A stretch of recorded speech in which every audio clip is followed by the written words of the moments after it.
Кыргыз элинин салттуу музыкасы устат шакирт өнөр аркылуу келечек муунга улантуу зарылдыгы бар.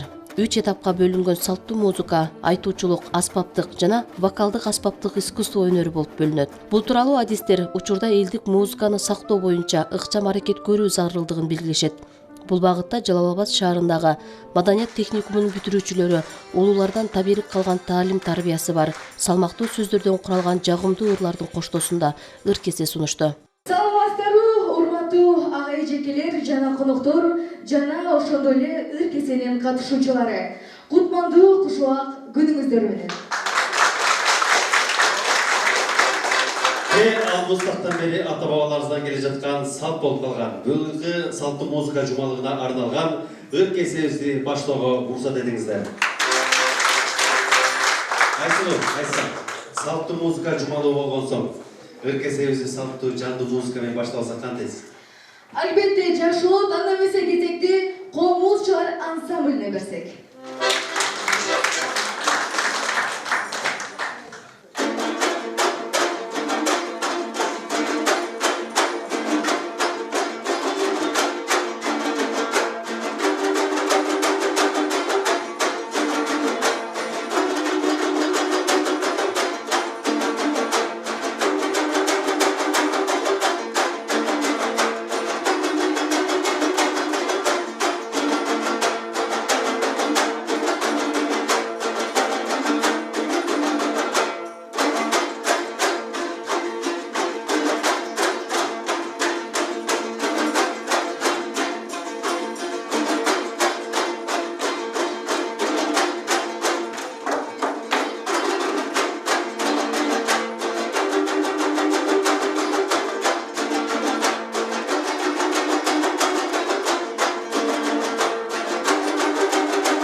Салттуу музыка адистери үчүн негизги темалардын бири дүйнөлөшүү шартында улуттук өзгөчөлүктү сактоодогу салттуу музыканын ролу өзгөчө. Улуттук музыканы жайылтууда аталган окуу жай жылына 1 ирет жогорку деңгээлде студенттер менен биргеликте иш-чара өткөрүүнү колго алышкан. Бизде социалдык маданият иштери бөлүмүндө 3 бөлүм бар. Музыка теория бөлүмү, хор бөлүмү и народный фольклор бөлүмү бар. Бул бөлүмдө биз балдарды хор бөлүмүндө хорго даярдайбыз, вокалга даярдайбыз. Алар спец аккордеон ойношот. Ал эми теоретик бөлүмдө балдарды музыкага, ноталарга үйрөтөбүз. Ал эми фольклор бөлүмүндө болсо чопошоорго, чоорго, элди кыякка, кыяктарга, аса таяк, бүт ошондой инструменттерге балдарды окутуп, биздин балдарыбыз, студенттерибиз музыка сабагына мугалим болуп жатат жана фольклорлук оркестрдин жетекчиси болуп чыгат. Ошондой эле биз эме боюнча, салттуу музыка боюнча жыл сайын өзүбүздүн умутта калган эски күйлөрүбүздү, ырларыбызды, дастандарыбызды бүт баарын ошол жылда өзүбүз чогулуп, ушу бөлүм балдарга тартуулап, үйрөтүп, биздин максатыбыз эстен чыгарбай ушу балдарга калтырышыбыз керек да. Анда эмесе мен аркесеге жооп калып, кесикчи аттуу чыгарманы аткарып жатсыз.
ырты улап, ыр кесени баштайын, ыр кесегин Элмурат агайыма таштайын. Асмат қарындашым, ушул қарындашымдын ыр кесесине жооп кылып, элдиги бойтугу деп чыгарып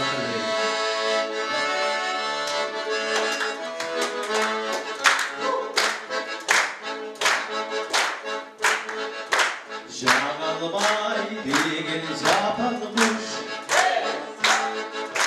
Жарташқа барып қонғаны жоқ Жартымды жазар күн құрбым Ой тобы Жана жайлыбыз Біргеле болған жоқ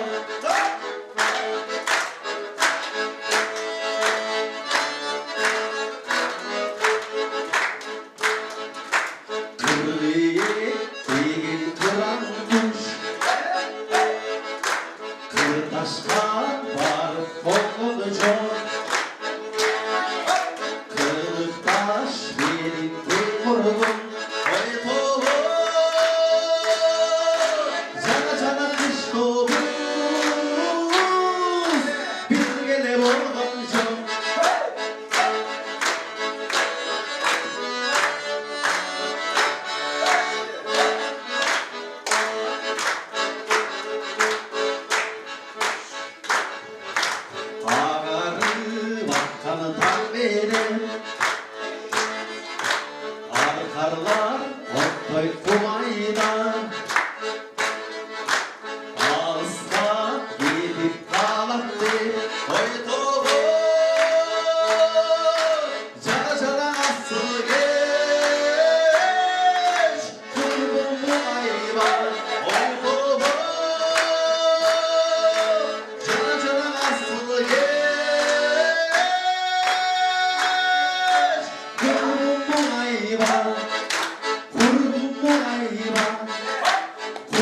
kumayda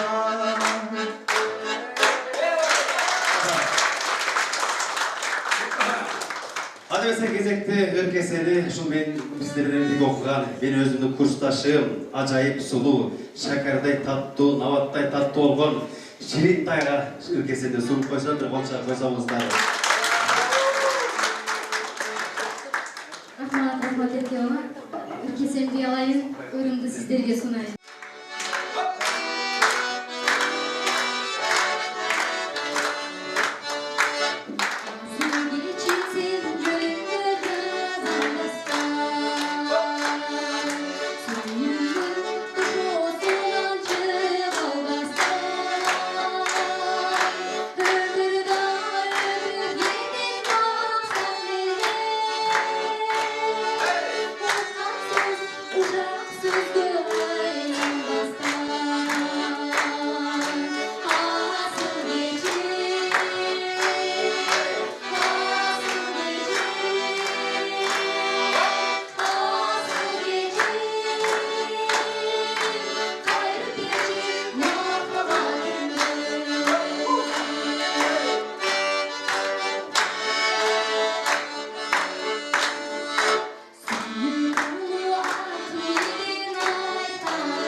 Kolumdagi чынынын кызыл ала гүлү бар.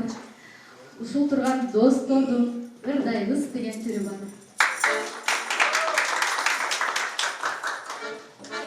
Анда эмесе ыргесеге жоопкулук Жумабеди Шералиевдин «Жакшы эле көрөм» деген чыгармасын ырдап берди.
Тал чыбыктай буралган кыздары сонун кыргыздын келечи ыр кесени кыздар бийчилер тобуна берели.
Ыргесенин жүрүшү бир гана ыркүүгө арналбастан кыргыздын улуттук оюндары да камтылган.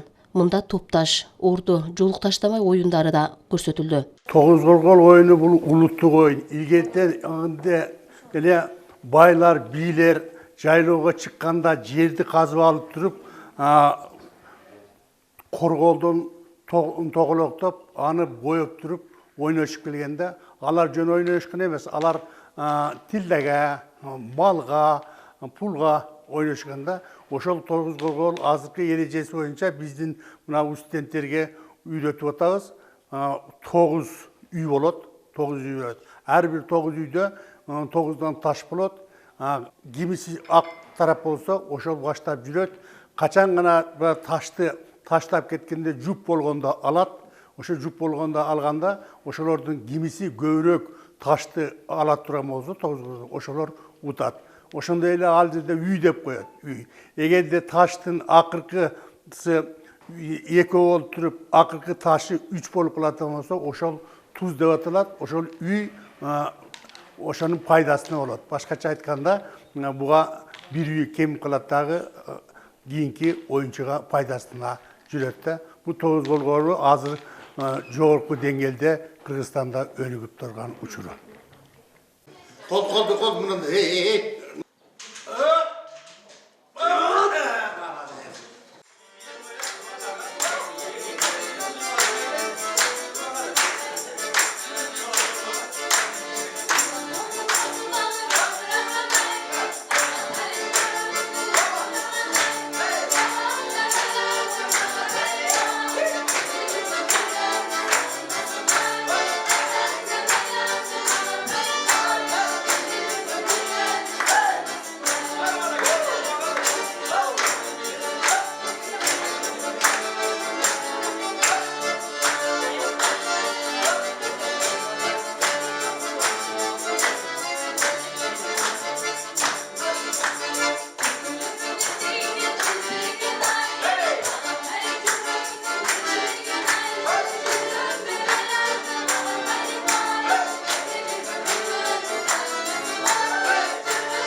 Мына ушундай талант ээлеринен куралган маданият техникумунун бүтүрүүчүлөрү баштаган оюнсок ыргүүлөр жыйынтыкталып, салтка айланган салттуу музыканы кийинки жылы бүтүрүүчү өнөр тармагынын ээлерине тапшырышты.